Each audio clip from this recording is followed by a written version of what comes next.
बिस्मिल्लाहिर्रहमानिर्रहीम। अस्सलाम वालेकुम दोस्तों, इस ऑडियो लॉग में हम बात करने वाले हैं इमरान खान के हवाले से, जनरल आसिम मुनीर के हवाले से। जनरल आसिम मुनीर के जहन में कौन सी प्लानिंग है, क्या करना चाहते हैं, कितनी रियलिस्टिकली प्लानिंग करते हैं, या सिर्फ ताकत से ही पूरी के पूरे एटमॉस्फेयर या एनवायरनमेंट को रीशेप करना चाहते हैं। सो ये वो चीजें हैं जो मतलब है ना, हमने पूरे इस ऑडियो लॉग में डिस्कस करनी है। सबसे बुनियादी चीज मैं आपको थोड़ा सा सियासत के हवाले से समझा दूं। सियासत को मल्टीपल एंगल से अलग अलग तरह से डिफाइन किया जाता है। फॉर एग्जांपल, कोई कहता है कि स्पेस ऑक्यूपाई करना, कोई कहता है मैनेजमेंट करना, कोई कहता है कि सियासत लोगों की पॉलिटिकल विल को एक्सप्रेस करना है, कोई कहता है सियासत एक आर्ट ऑफ डिसीजन मेकिंग है। लेकिन हकीकत में जो अच्छी तरीके से जो हमें सियासत समझ में आती है वो ये होती है कि कोई ऐसा लीडर हो, ऐसा पॉलिटिकल बंदा हो जो मल्टीपल इंटरेस्ट, जो मुआशरे के डिफरेंट इंटरेस्ट है, हर सेगमेंट का अपना अपना इंटरेस्ट है, उन सबको मिलाकर चला सके। यानी फॉर एग्जांपल, आपके घर में एक फादर फिगर होता है तो बच्चे होते हैं, हर बच्चों के डिफरेंट डिफरेंट इंटरेस्ट होते हैं। बीवी के अपने इंटरेस्ट होते हैं, बच्चों के अपने इंटरेस्ट होते हैं, फादर के अपने इंटरेस्ट होते हैं। अब इन सब इंटरेस्ट को यूनिफाई करके जो चला सके ना, उसे कहते हैं कि अच्छा पॉलिटिकल लीडर यही है, क्योंकि वो दूसरों के इंटरेस्ट को, अपने इंटरेस्ट को सबको मिलाकर लेकर चल रहा है। इसे कहते हैं आर्ट ऑफ पॉलिटिक्स, कि सबको मैनेज करके चलना। और कहीं ना कहीं दूसरों के इंटरेस्ट के साथ आपने कॉम्प्रोमाइज करना था, कभी आपने खुद के साथ कॉम्प्रोमाइज करना होता है, कभी दूसरों को कॉम्प्रोमाइज करवाना होता है। सो इस तरह से आप चीजें मैनेज करके चल रहे होते हैं। इसे कहते हैं पॉलिटिक्स, कि दूसरों के इंटरेस्ट को मैनेज करके चलना, कभी खुद कॉम्प्रोमाइज करना, कभी दूसरों से कॉम्प्रोमाइज करवाना, इसे पॉलिटिक्स कहते हैं। अब आप इस चीज को नेशनल लेवल के ऊपर लेकर आइए तो यहाँ पर बहुत सारे इंटरेस्ट हैं, बहुत सारे लोगों के। अब इसको दो चीजों में डिवाइड कर दीजिए। एक है एक्सटर्नल इंटरेस्ट, दूसरे ममालिक के इंटरेस्ट पाकिस्तान के साथ, और दूसरा है पाकिस्तान के इंटरेस्ट दूसरे ममालिक के साथ। मतलब पाकिस्तान दूसरे ममालिक से क्या एक्सपेक्ट करता है, दूसरे ममालिक पाकिस्तान से क्या एक्सपेक्ट करते हैं। इसी तरह से दूसरे हैं हमारे डोमेस्टिक इंटरेस्ट। डोमेस्टिक इंटरेस्ट में पाकिस्तान की आवाम क्या चाहती है, पाकिस्तान के इदारे क्या चाहते हैं, पाकिस्तान का आइन क्या चाहता है, पाकिस्तान की मईशत क्या चाहती है, पाकिस्तान की सुप्रीम कोर्ट क्या चाहती है, पाकिस्तान की मीडिया क्या चाहते हैं, पाकिस्तान की बिजनेस कम्युनिटी क्या चाहती है। ये सारे डोमेस्टिक इंटरेस्ट है। अब इन सब इंटरेस्ट को मैच करके जब चला जाएगा तो आप एक अच्छे पॉलिटिकल लीडर बनोगे। सो आपने एक्सटर्नल इंटरेस्ट भी मैनेज करने होते हैं, आपने इंटरनल इंटरेस्ट भी मैनेज करने होते हैं। और ये काम होता है एक पॉलिटिकल लीडर का, एक पॉलिटिकल पार्टी का, कि वो मल्टीपल इंटरेस्ट मैनेज करके चले। और जो पार्टी ये सारी मैनेजमेंट अच्छे तरीके से कर रही होती है, इसे हम कहते हैं कि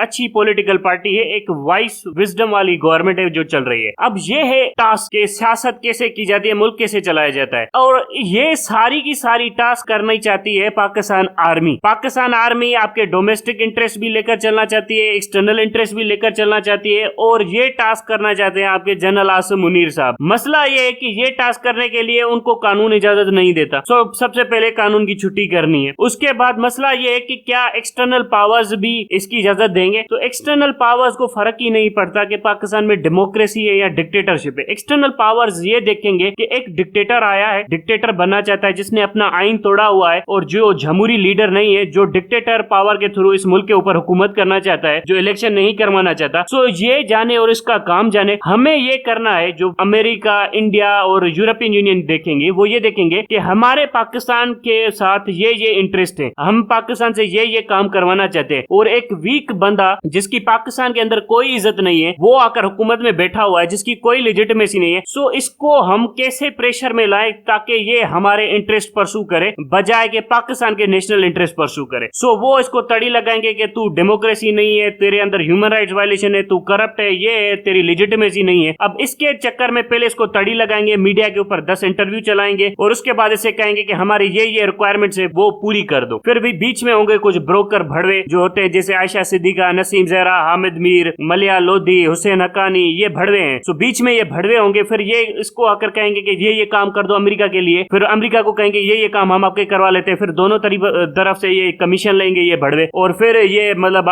जो आपका आसिम मुनीर है वो सारे काम कर देगा। अब वो जो काम करेगा उसमें ये होगा कि पाकिस्तान के नेशनल इंटरेस्ट होंगे वो परसू नहीं करेगा, बल्कि अमेरिकन नेशनल इंटरेस्ट को ही कहेगा कि ये पाकिस्तान के नेशनल इंटरेस्ट है। फिर अल्टीमेटली अमेरिका के नेशनल इंटरेस्ट की खातिर हम जंगे करेंगे, इंडिया से दोस्ती करेंगे, कश्मीर भी भूल जाएंगे, ये करेंगे वो करेंगे, लेकिन अमेरिका फिर इसको कुछ नहीं कहेगा। अमेरिका मिडिल ईस्ट के हर ममालिक को इसी तरह से जलील करता है। फॉर एग्जाम्पल, वहां पर बादशाह आते हैं, उनको कहते हैं वरना तुम्हारी बादशाह चैलेंज कर देंगे, तुम्हारे खिलाफ आर्टिकल लगवा देंगे, तुम्हारे खिलाफ ये करवा देंगे, बगावतें करवा देंगे। फिर उसी तरह से उनको झुका के मैनेज करके चला हुआ है, और इसी तरह से इस्लामिक सिविलाइजेशन पूरी की पूरी अमेरिका ने मैनेज करके रखी हुई है। सो ये होगा। उसके बाद आते हैं डोमेस्टिक प्लेयर्स के ऊपर। ये आपने देख लिया एक्सटर्नल प्लेयर्स कैसे इस्तेमाल करेंगे। जाएंगे इसका। उसके बाद आते हैं डोमेस्टिक प्लेयर्स। डोमेस्टिक प्लेयर्स में से दो बड़े प्लेयर्स होंगे, एक तो पीटीआई होगी, वो तो रेजिस्टेंस देगी, वो तो साइड में रखे। दूसरे दो बड़े डोमेस्टिक प्लेयर्स होंगे, सबसे बड़ी होगी पीपल्स पार्टी, फिर होगी आपकी जो पाकिस्तान मुस्लिम लीग नून है, और छोटी मोटी रिलीजियस पार्टीज एमक्यू वगैरह। छोटी छोटी रिलीजियस पार्टी छोटी छोटी ख्वाहिशें लेके आएंगी, 10 अरब 2 अरब 5 अरब 3 अरब, वो उनको मिल जाएगा, वो खामोश हो जाएंगी, और कुछ सीटें वगैरह वगैरह। जो बड़ी पार्टीज होंगी वो कहेंगी कि प्राइम मिनिस्टर हमारा होना चाहिए, हमारी ये होनी चाहिए, वो होनी चाहिए, वो भी एक लेवल के इंटरेस्ट लेकर आएंगे, और फिर आर्मी चीफ को उनको मैनेज करना पड़ेगा। उसके बाद जब इनको मैनेज कर लिया, उसके बाद होगी जुडिशरी वगैरह, ये इनके छोटे मोटे इंटरेस्ट होंगे वगैरह। जुडिशरी के इंटरेस्ट ये होंगे, हमारी तनख्वाहें बढ़नी चाहिए, करप्शन करने की इजाजत होनी चाहिए, माल बनाने दिया जाए। उसके बाद ये आसिम मुनीर इनके साथ भी समझौता कर लेगा। इसके बाद जो इंटरेस्ट होगा अब इकोनॉमी के हवाले से, इकोनॉमी का इंटरेस्ट सर्व नहीं होगा, क्योंकि पाकिस्तान को यूज किया जाता है मलिचका। मलिचका वो होती है जिसको आप खाना कुछ नहीं देते, सिर्फ दूध निकालते रहते हैं उसका, फिर उसको सुकड़ा सुकड़ा के मार ही देते हैं आखिर में। सो जितने भी बिजनेसमैन होंगे वो ऐसे कहेंगे कि यार हमारे ये इंटरेस्ट है आसिम मुनीर को, कि ये सर्व कर दो, फिर वो बिजनेसमैन के इंटरेस्ट सर्व करेगा, और जो कि पाकिस्तान के इंटरेस्ट नहीं होंगे। इसी तरह से मीडिया वाले होंगे कि हमें भी पैसे चाहिए, वो भी पाकिस्तान के इंटरेस्ट नहीं होंगे, मीडिया के इंटरेस्ट होंगे। सो एक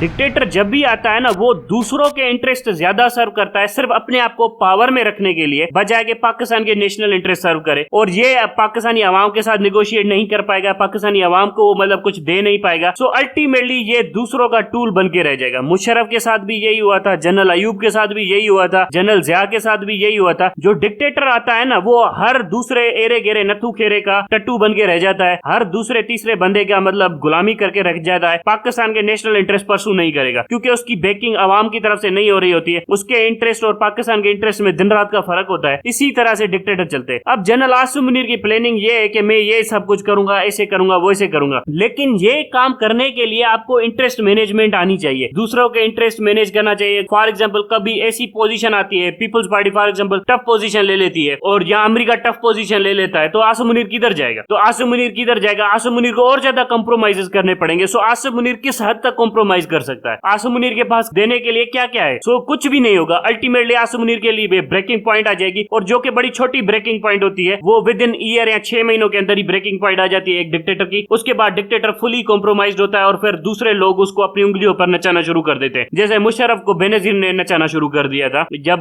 बेनजीर आई थी पाकिस्तान में कोंडोलीजा राइस के साथ मदद से। सो ये डिक्टेटर की एक लाइफ स्पेन होती है, इतना छोटा सा डिक्टेटर का माइंडसेट होता है, इतनी छोटी सी पावर होती है जिसको वो मैनेज करने की कोशिश कर रहा होता है। For example Musharraf prime minister ढूंढता फिर रहा था, कभी उसको प्राइम मिनिस्टर लगा दिया, कभी उसको प्राइम मिनिस्टर लगा दिया, ताकि उसकी गवर्नमेंट को लेजिटिमेसी मिल जाए। इसी तरह से ये जो आपका जनरल जिया, वो भी प्राइम मिनिस्टर ढूंढ रहा था कि कभी जुनेजो को लगा दिया, कभी उसको लगा दिया, ताकि उसकी गवर्नमेंट को लेजिटिमेसी मिल सके। सो ये वो चीजें हैं जो डिक्टेटर्स करते हैं। अब इसमें पूरे पाकिस्तान का नेशनल इंटरेस्ट खराब होगा, पाकिस्तान अपने इंटरेस्ट परसू नहीं कर पाएगा। जब पाकिस्तान अपने नेशनल इंटरेस्ट परसू नहीं कर पाएगा, तो अल्टीमेटली पाकिस्तान का बार्गेनिंग पावर इंटरनेशनल अरीना में कम होगा, और पाकिस्तान का एक हॉस्टाइल एटीट्यूड है टुवर्ड्स इंडिया, वो भी कम हो जाएगा, और पाकिस्तान का जो स्ट्रेटेजिक ऑब्जेक्टिव है कश्मीर हासिल करना, वो भी कॉम्प्रोमाइज हो जाएगा, इकोनॉमी खड़ी करना, वो भी कॉम्प्रोमाइज हो जाएगा, और पाकिस्तान की आवाम को तो कुछ मिलेगा ही नहीं। सो ये वो ब्रॉड स्ट्रेटेजी है जो जनरल आसिम मुनीर परसू करना चाहता है, और जनरल आसिम मुनीर समझता है कि मैं मैनेज कर लूंगा। तो सवाल ही पैदा नहीं होता। ये मैंने आपको कॉम्प्लेक्सिटीज बता दी है कि कितनी कॉम्प्लेक्सिटीज है जनरल आसिम मुनीर के सामने, जो अगर वो इस करंट कोर्स के ऊपर चलेगा, मतलब वो खुद सारी चीजें मैनेज कर लेगा। लेकिन अगर जनरल आसिम मुनीर थोड़ा अगर ज़हीन हो,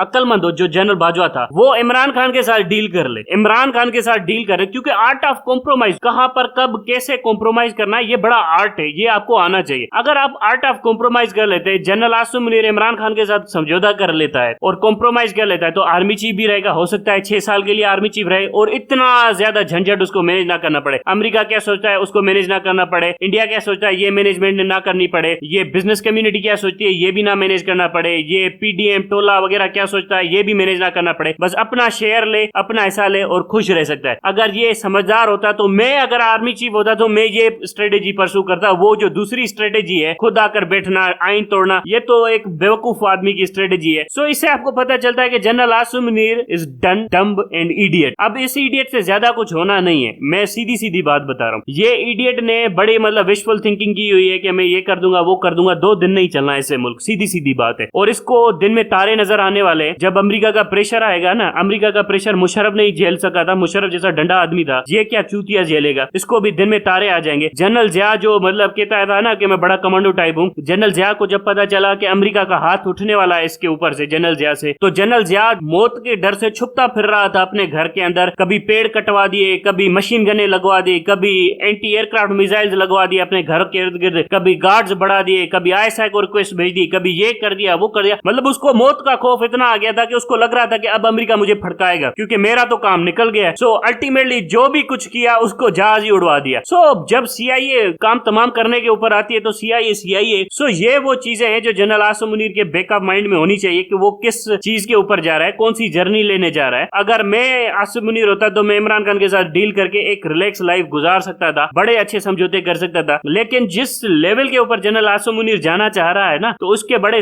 खतरनाक कॉन्सिक्वेंसेस होंगे, बड़े ड्रामे होंगे और जनरल आसिम मुनीर मैनेज नहीं कर पाएगा। अब आते हैं इमरान खान के ऊपर और इमरान खान की स्ट्रेटेजी के ऊपर। जितनी लानते मैं जनरल आसिम मुनीर को देता हूं ना, उससे 1000 गुना ज्यादा लानते मैं इमरान खान को देता हूं। मैंने इस बंदे को मतलब खुदा की लानत पड़े इस पर, मैंने इस बंदे को 2 साल बंदे पहले बता दिया था कि बाजवा ऑपरेशन करने वाला है, कख नहीं सुना, कोई प्रिपरेशन नहीं, ड्रामा लगा रखा था, non serious attitude towards problem. अरे बंदा सीरियस प्रॉब्लम है और इन बंदे के मतलब ये थे कि मैं ये कर दूंगा वो कर दूंगा, आइडियलिस्टिक थिंकिंग जो इस वक्त आसिम मुनीर की है, विशफुल थिंकिंग। भाई साहब पॉलिटिक्स जो प्रैक्टिकलिटी का नाम होता है, लेकिन फिर भी ऑपरेशन रिजीम चेंज हुआ, उसके बाद भाई नवाज शरीफ के साथ डील मार लो, जान छूट जाएगी, बाजवा की छुट्टी हो जाएगी, नहीं की। उसके बाद सही ये अपनी पार्टी का गंद साफ कर दो, अब तो मौका है, पॉपुलैरिटी है, पॉपुलैरिटी के टाइम के ऊपर आप अपनी पार्टी का गंद साफ करते हो। कोई भी गंद साफ नहीं किया। अल्टीमेटली वो गंद वाले बंदे खुद छोड़कर चले गए इमरान खान को, खुद छोड़कर इमरान खान को चले गए, तब तक के लिए इसने गंद साफ नहीं किया। खुदा की लानत हो इस बंदे के ऊपर, क्या ये अकल है इस बंदे के ऊपर? वो खुद छोड़कर चले गए, ये खटक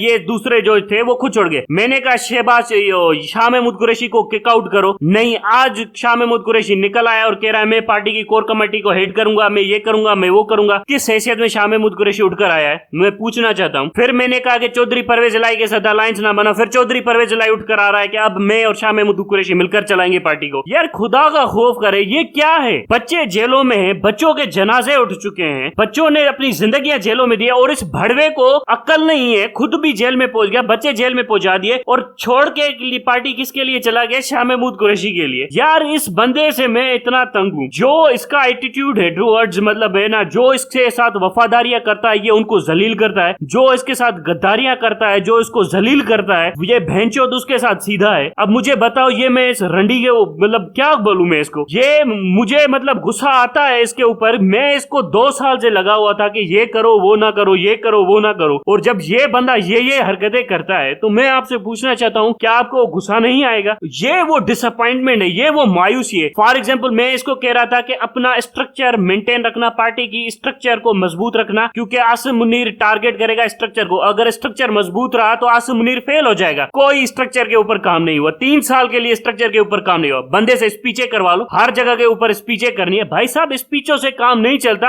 आज अगर पार्टी का स्ट्रक्चर प्रॉपर होता, आसिम मुनीर का बाप भी तुम्हारा बाल नहीं उखाड़ सकता था, इस जुडिशरी का बाप भी नहीं तुम्हारा बाल उखाड़ सकता था, क्योंकि स्ट्रक्चर नहीं है। लोग निकलना चाहते हैं, लेकिन मुझे पता है मोहल्ले के अंदर कौन सा इंचार्ज है। फॉर एग्जाम्पल मेरा मोहल्ला है, कौन सा इंचार्ज है कोई नहीं पता। मेरे जो डिस्ट्रिक्ट लेवल है, डिवीजन लेवल है, तहसील लेवल है, यूनियन काउंसिल लेवल है, इसके ऊपर लीडरशिप कौन सी है, फर्स्ट सेकंड थर्ड लीडरशिप कौन सी है, किसी को नहीं पता। ये वो चीजें हैं जिसको मैं बार बार हाईलाइट कर रहा था। लोग तो मजे से निकल आएंगे, लोग तो लड़ भी पड़ेंगे, पुलिस की ऐसी की तैसी भी कर लेंगे, और लोगों ने जाने भी दी है तुम्हारे लिए, लेकिन स्ट्रक्चर देना तो तुम्हारा काम है। अब छोड़ के जा रहे हो शाह महमूद कुरैशी को, लाना तो शाह महमूद कुरैशी के ऊपर। सो ये वो चीजें हैं जिसके ऊपर मैंने मातम किया था बार बार, और अब वही चीजें हमारे सामने आ रही। बहरहाल ये जंग हम जीत जाएंगे, ये जंग हम जीत जाएंगे, क्योंकि आसिम मुनीर के सामने सबसे बड़े चैलेंजेस हैं, और आसिम मुनीर की ऐसी ठुकने वाली है कि उसको खुद पता नहीं चलेगा कि उसके साथ हुआ क्या है। वो जिस तरह जा रहा है ना, तो वो खुद ही रियलाइज करेगा कि उसने खुद को कहां पर फंसा दिया है। सो वो तो ठुक जाएगा, लेकिन मसला ये है कि हमारी पॉलिसी मेकिंग, हमारी डिसीजन मेकिंग, हमारी मैनेजमेंट, हमारा स्ट्रक्चर, हमारे अंदर जो अकाउंटेबिलिटी है ऑफ डिसीजंस, हमारे अंदर जो कॉन्सिक्वेंसेस, जो हमारे फैसलों से नताज निकले उसकी अकाउंटेबिलिटी करना, वो तो नहीं है ना। ये शाह महमूद कुरैशी, चौधरी परवेज इलाही क्या कर रहे हैं पार्टी के अंदर? इनसे छुट्टी चाहिए थी ना। अब देखो आकर नेवले की तरह बैठ रहे हैं पार्टी के ऊपर। सो ये वो चीजें हैं जिसकी वजह से मैं इमरान खान के ऊपर बड़ा सख्त क्रिटिसिज्म करता था, और आज भी करता हूँ। ये सब कुछ आपके सामने है। ये नहीं सुनता, ये अपनी गांड मराता है, फिर अब इसकी गांड मारेंगे फौजी, अच्छी तरीके से मारे इस भड़वे को, ताकि इसको पता चले। भड़वा आदमी, मैं तुम्हें बार बार कह रहा था शाह महमूद कुरैशी को पार्टी से निकालो निकालो निकालो, तुम रख के बैठे हो। यार है तुम्हारा, और ये बीवी तुम लेके आए हो पीरनी। ये हरामजादी खुद जब तुम मरोगे ना, तुम्हारे बाद एक खत निकालेगी कि मेरे बच्चों को इमरान खान ने पार्टी का वारिस निकाल दिया है। ये तुम चूतियों की फौज जमा करते हो भड़वे, फिर तुम कहते हो कि हम लोग तुम्हारा साथ नहीं देते। बहरहाल ये है अब तक की हालात। बाकी ये जंग वंग हम जीत जाएंगे। बाकी आप सबके सामने हालात मैंने बता दिए हैं। अब तक के लिए इतना ही। Thank you very much.